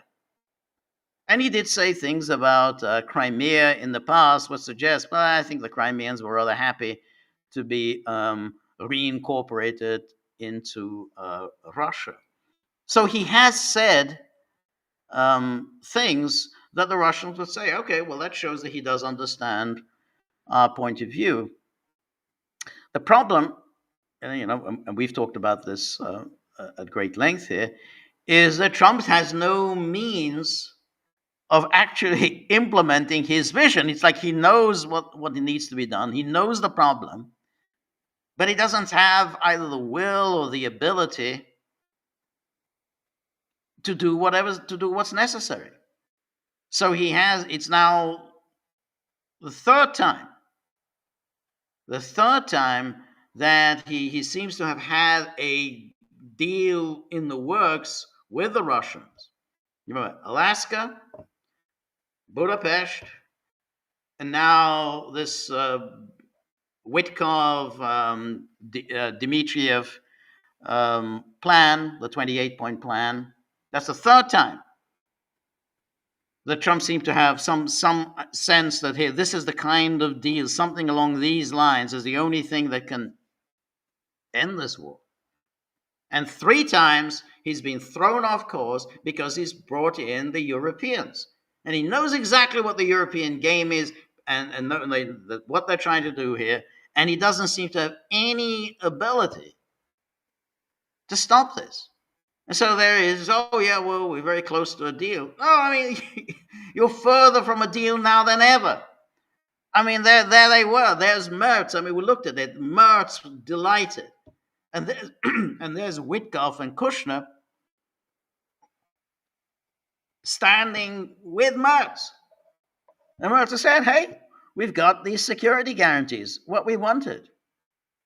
And Trump just doesn't, is completely befuddled by what he's doing. Now, I have to say that Trump is the exact opposite of what the media present him as being. And the media presents Trump as this really tough, ruthless president, who rides roughshod over, his friends and allies and adversaries. He just goes ahead like an engine, doesn't care about anyone, doesn't care whom he hurts, and so on.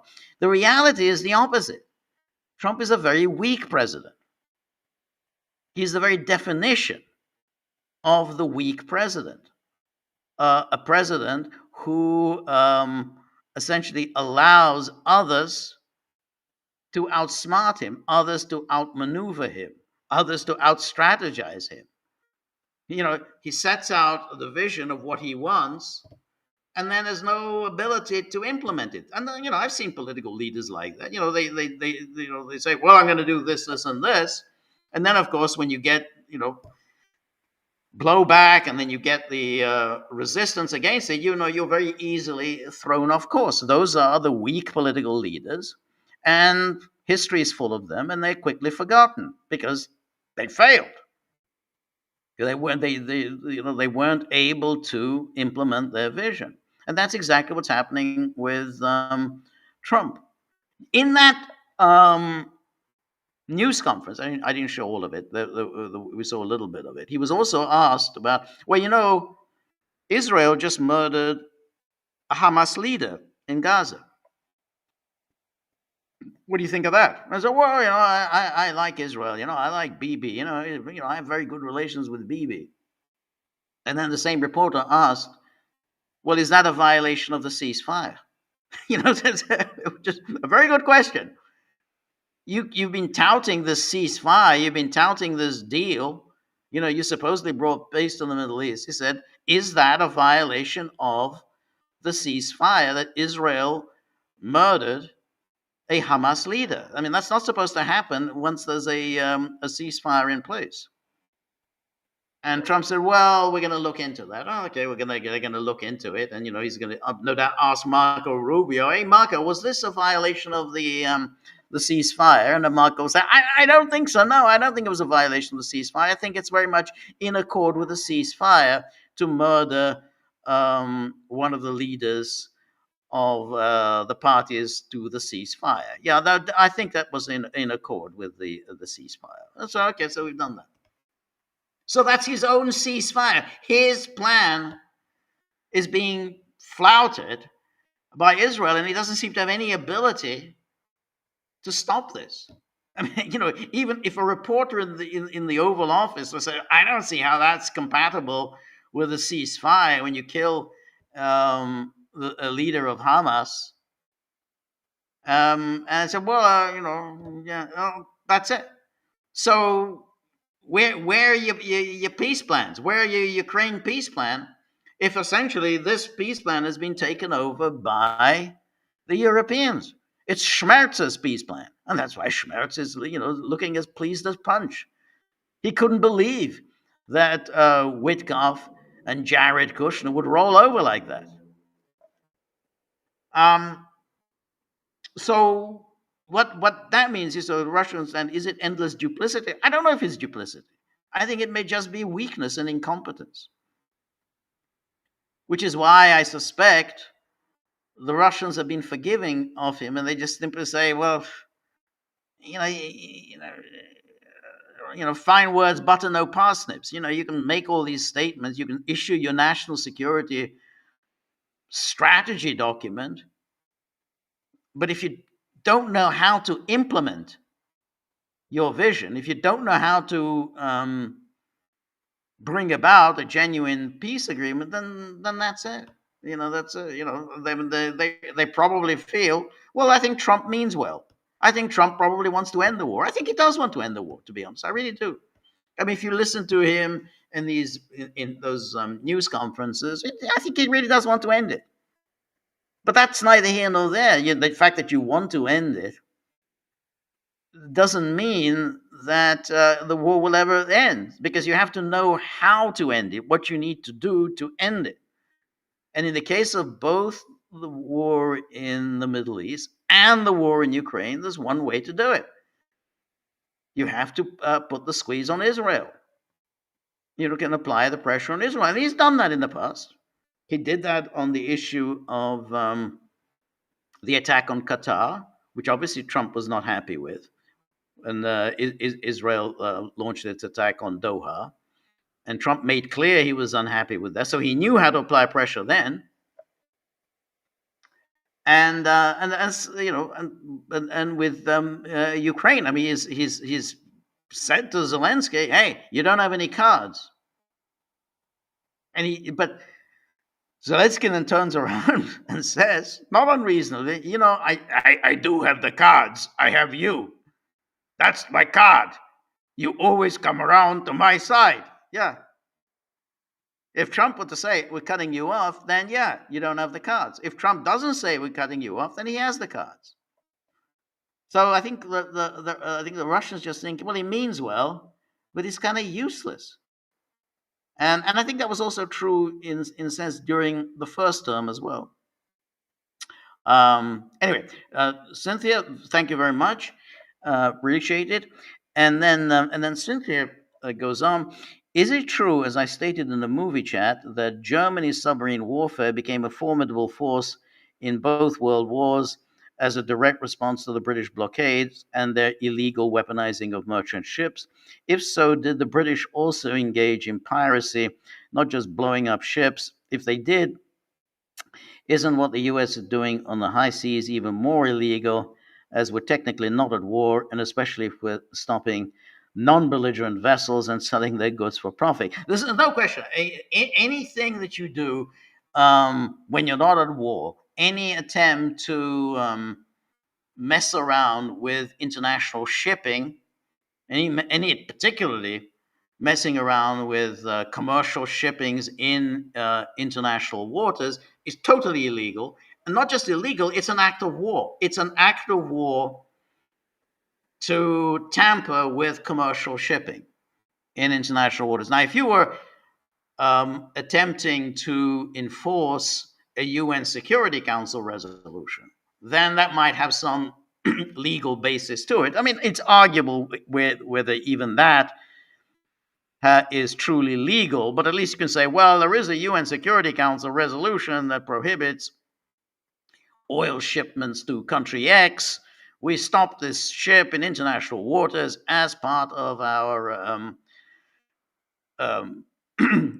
process of enforcing the UN Security Council resolution. You might be able to argue that, but I don't know whether you can, because there would have to be something within the UN Security Council resolution authorizing any member state to go around boarding ships in international waters. And usually the Security Council resolutions don't get into that, but at least there might be some legal basis for it. But you'd have to have the UN Security Council resolution, at least as some kind of a legal justification. Unilaterally boarding commercial ships in international waters, totally against the law. Not only that, there's an act of war. Always been just an act of war. If you attack commercial shipping, it's an act of war. So I absolutely agree with that. The problem with Germany, of course, and this goes back to the late 19th century. At the time when Germany began what came to be known as the Anglo-German naval race, which Germany eventually lost, was that Germany realized that it was very vulnerable, and particularly was vulnerable to any British-led blockade. I mean, the British were, the strongest naval power in the world at that time. And so the British really had all the means at its disposal to blockade Germany, which of course it did. It did that in World War One. It did it in World War Two. So, so therefore, that clearly would affect the Germany's economy a great deal. Now, the issue was also in the case of for Germany was, well, okay, obviously, yes, the blockade meant that Britain could try to starve Germany out, but there was another aspect to it, which was that Britain, which had been at war now with Germany since September 1939, Britain was getting resupplied across the Atlantic by the United States. And this was obviously true both in World War One and in World War Two. So the United States, for 3.5 years, was this 3? Yeah, but 3.5 years in World War One, and for just over 2 years in World War Two, was effectively a co-belligerent in the war, resupplying Great Britain while pretending to be neutral.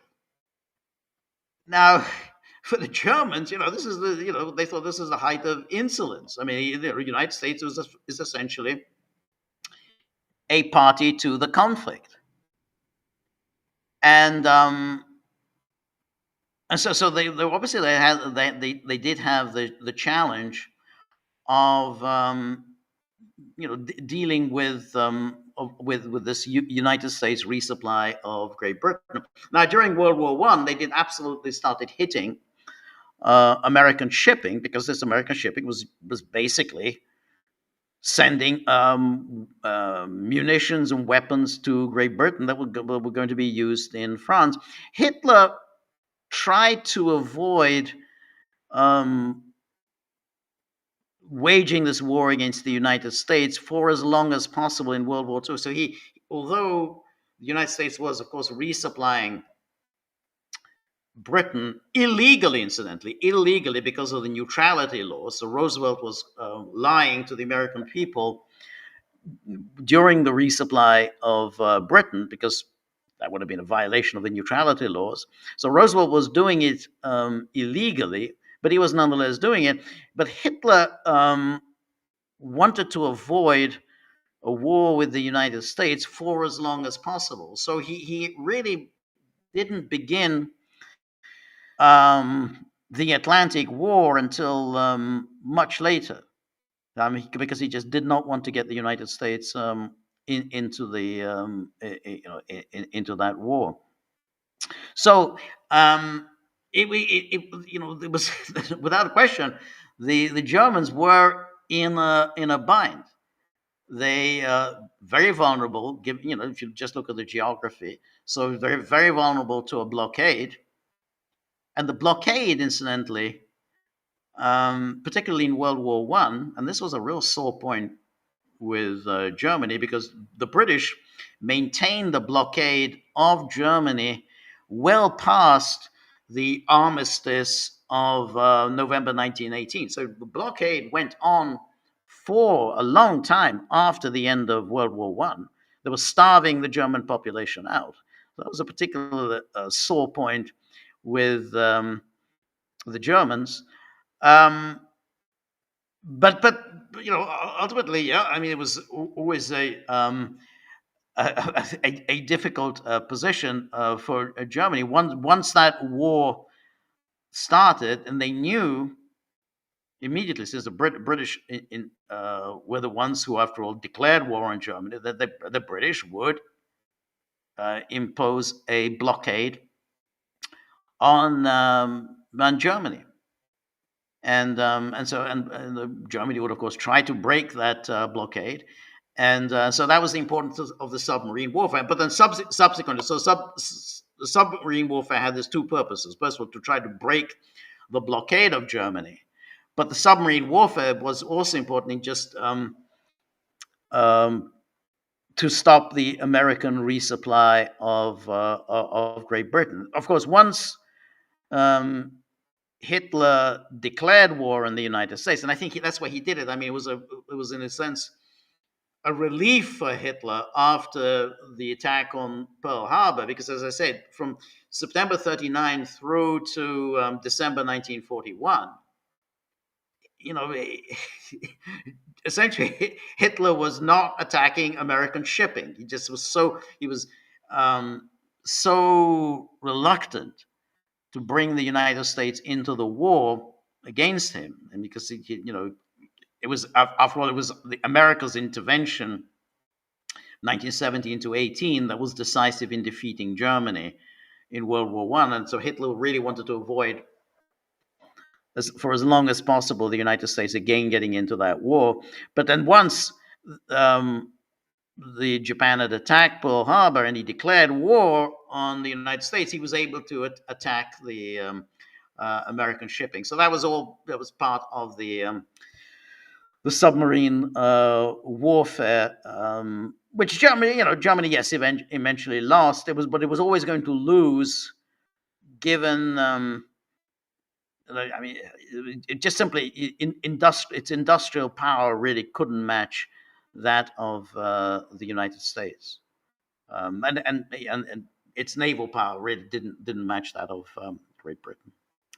Anyway, thank you so much, Cynthia, and thank you again for all of your really, fascinating commentary yesterday. So a real treasure trove there for everybody. Please go read all that. That's really, really important. And Vic Shakapopoulos, always good to see you. And Vic says, "Dear George, this is Spinal Tap." Well, this is Rob Reiner. Is a clever, funny film, but to get all the jokes, you need to be interested in popular music. I agree with that. Um, the I mean, I saw it years ago, and I thought it was quite funny. But as with everything else with Rob Ryan, I thought it was fairly light-hearted, inoffensive. It's entertainment, and there's nothing wrong with entertainment. But it's essentially just that's all it is. It's just entertainment. It um, you know doesn't lift you, elevate you, or doesn't make you think of bigger things. Think think of elevated, inspiring thoughts, or raise your consciousness, raise your um, sights to anything. It's just entertainment, and there's nothing wrong with that.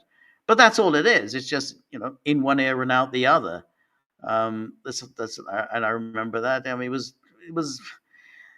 I mean, popular musicians are easy to make fun of, and they're easy to make fun of because they aren't the brightest bulbs in the world.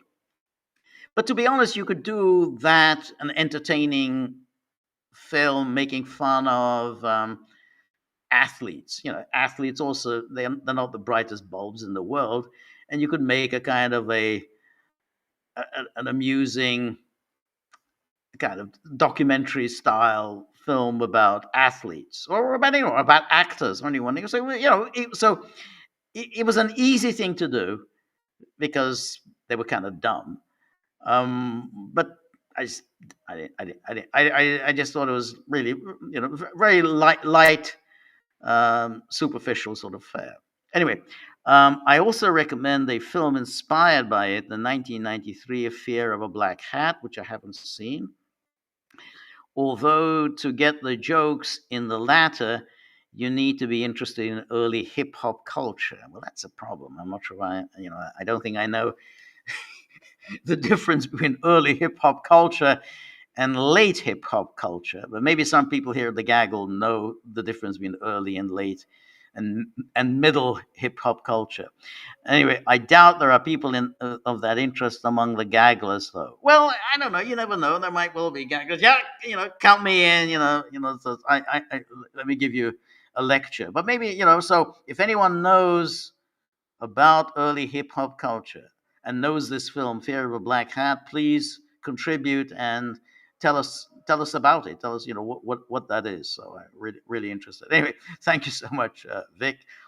And then NKMRD, welcome. Good to see you. Says the other day I found a radio bulletin. Oh no, sorry, not a bulletin. Radio built in to the wall in the new place I moved to. Huh. Well, that's interesting. It turned out this is a fairly modern digital radio with the culture channels, the 80s channel, and the general gossip channel already programmed. Oh, that's good. That's nice. So I'm back being listening to Mahler, Bach, and an unproportional amount of Depeche Mode while peeling potatoes. Huh. Well, that's interesting. Well, that's good. Um, you know, I mean, you can get this kind of culture channels. I mean, when I lived in New York, there was I think it was a WQXR. I think that was it was in the New York Times had a kind of a culture channel. I mean, it played mostly classical music. I don't know if it's still there and whether the New York Times still owns it, but it was very good. I mean, they had classical music all the time, so I always had that on, and I think it was very quite enlightening. It was there was some interesting uh, people who knew something about classical music and would give introductions to it. Um, so that is interesting. Um, I don't know if you can still get that now. I mean, unfortunately, but anyway, that, I like the idea of a radio built into the wall. That I don't know. There's something about it sort of brings you back, brings you back to a kind of a happier time. It's a little like the Dick Van Dyke Show. It's the kind of thing I would associate with that. Anyway, Aristotle 1. So anyway, thank you, NKMRD. And then Aristotle 1 says, I really appreciated your comment a while back that the soldiers getting their limbs blown off for the crooks in Kiev were brave but ultimately stupid. Yeah, unfortunately. Do you ultimately think that the Russian soldiers are better, or do you think all war is pointless? Um, well, it's a very good question. It's it's something that is very difficult to answer. Is all war pointless? I mean, I guess an easy answer is well, of course not, because there are all sorts of things that you have to fight for. Um,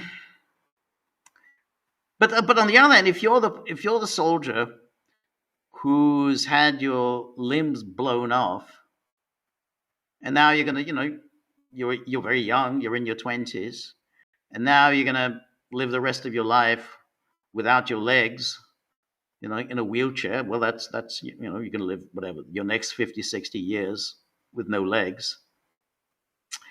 Um, you'd have to then reflect, well, was this worth it? And I would have thought, that's a really hard question to answer. I mean, obviously, I'm fortunate I've never had to be in that position, but I would think a lot of people would be in that position, is to think about, was this really worth it? What have I achieved by essentially losing my limbs? For what exactly? Um, so why do people do this? Well, I don't know why people do this. And I suspect it is, people don't think sufficiently, and then that's what comes of being young. When you're young, you don't think so much. You may well think that you're immortal. You can go to war and you're not going to get killed. You're going to go to war and you're not going to lose your eye. You're not going to lose your arms and legs. Somehow you'll get through. That's why they send young people to fight, and not middle-aged and elderly people. And it's not just a matter of athleticism. It's just a matter of older people kind of tend to think a little bit more, and will indeed reflect on, is this worth it? I guess there are obviously cases when war is worth it, and you can always think of situations where it clearly was worth it, but often it isn't, and it's particularly irksome when the leaders all make sure that they avoid combat. They also make sure that their own children are packed off to safer parts of the world to study, or because, well, I'm working for this bank, and the bank, well, it has offices in Paris. I'm afraid I'm going to have to be in Paris throughout this war, but I'm at the front in spirit, even though I'm living in Paris. So when you have that, when you have leaders who themselves avoid combat, then I think it makes everything else really unacceptable. So at least back in the day, certainly in World War II, you had leaders who at least had fought in World War One. Members of the British government had fought in World War One, and their children were fighting in World War II. And even when you think of the the American leaders, Vietnam, they in the Kennedy and Johnson administrations, they had actually fought in World War II. McNamara and all the rest of them, they served, and so at least they knew what combat was about. It's not like today when you have all the Lady Lindsays who never saw combat, and all of the leaders from George W. Bush to Dan Quayle to Bill Clinton to Joe Biden to Trump, Dick Cheney. I mean, you go through the whole litany of these people. Not one of them. At least you think, well, can you find one person who actually served? Well, okay, J.D. Vance. J.D. Vance, he did serve, but no one else did. One person who served. And when that, then the whole thing just becomes kind of disgusting. So, but I mean, to answer your question, it's a really difficult one. What is worth the sacrifice of your life? What is worth the sacrifice of your limbs? Now, I mean, in case of the Russians, I tend to think that the Russians have a better case in the sense that they say, well, look, I mean, we were put into the position, essentially, we really didn't have very much choice in the matter. What NATO had done, it really put us against the wall. This was a deliberate policy, and that if Russia was ever going to survive, if the Russian state, the Russian civilization, the Russian language, Russian culture, if it was going to survive, then essentially we had to make a stand in Ukraine against NATO encroachment. And I think that's a reasonable case. I think Ukraine's case is less reasonable because I think Ukraine had all sorts of opportunities to end the war at a much earlier stage and to avoid a war. And Ukraine always had the option of recognizing geography and history and recognizing that it's just you can't avoid having to deal with the Russian issue, and therefore embarking on this whole NATOization was going to lead to disaster. So I think that's why the Russian case is stronger than the Ukrainian case, because I think Ukraine did pursue what I think was a suicidal course, starting ultimately from 2004 and the Orange Revolution, but really escalating from 2014 on. That's but it's a difficult question. I mean, but that's how I would answer that. Anyway, thank you so much, Aristotle. And then Anne-Marie says, thank you, George. I will write something about Bartok. Might need a few days. No, don't take your time. Absolutely no pressure. Be really, really honored if you write something. But there's no definitely there's no pressure or anything. So it's always a delight reading anything by Anne-Marie.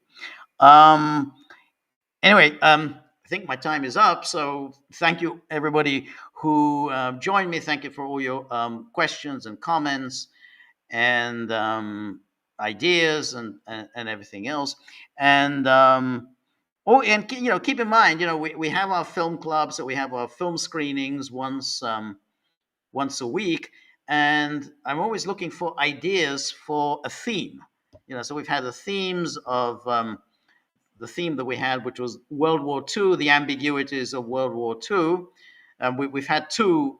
We had Mephisto last week. This week we have Das Boot. And then next week, continuing with that theme of the ambiguities of World War II, we're going to have The Sorrow and the Pity, which is a kind of a documentary, but not a kind. It is a documentary by Marcel Ophuls, very, very well worth watching. But then, I'm absolutely open to ideas for a different theme. So please, suggestions for a theme after next week. So please, that's homework assignment for all gagglers. Themes for future film screenings. Anyway, thank you for today. Really appreciate that, and we'll be back on Thursday, same time, 3 p.m. Eastern Time. I look forward to seeing you all then. Until then, all the best. Good night. Bye bye.